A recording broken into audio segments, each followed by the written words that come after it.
Order tayo na. Dito, order tayo na vegetarian lumpia.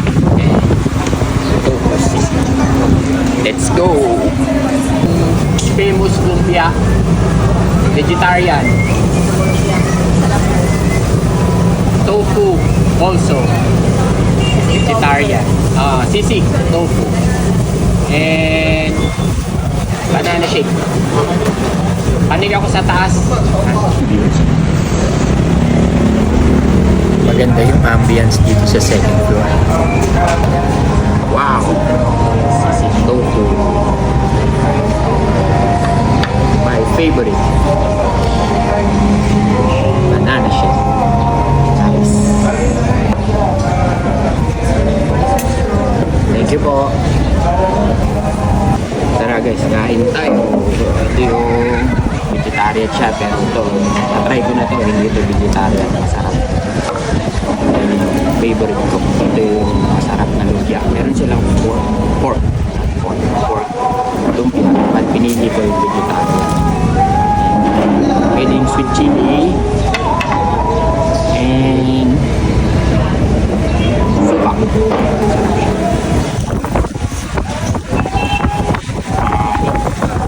Marami silang pagkain dito. Chinese, Korean, of course Filipino, and then Thailand, Vietnamese, Singaporean. At yung presyo nila is very affordable. Swak na swak sa budget mo.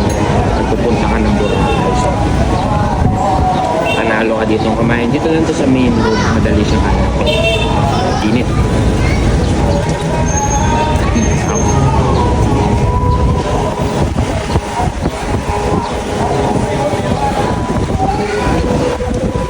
Busin ko muna to. Last one. Alam nyo, hindi talaga ako kalakain ng vegetarian food. But itong tofu sisig and vegetarian lumpia, sarap na sarap ako sa ito. Nakakabusog. Busog na ako. Tinitry ko lang ubusin ito. 4 na peraso kasi.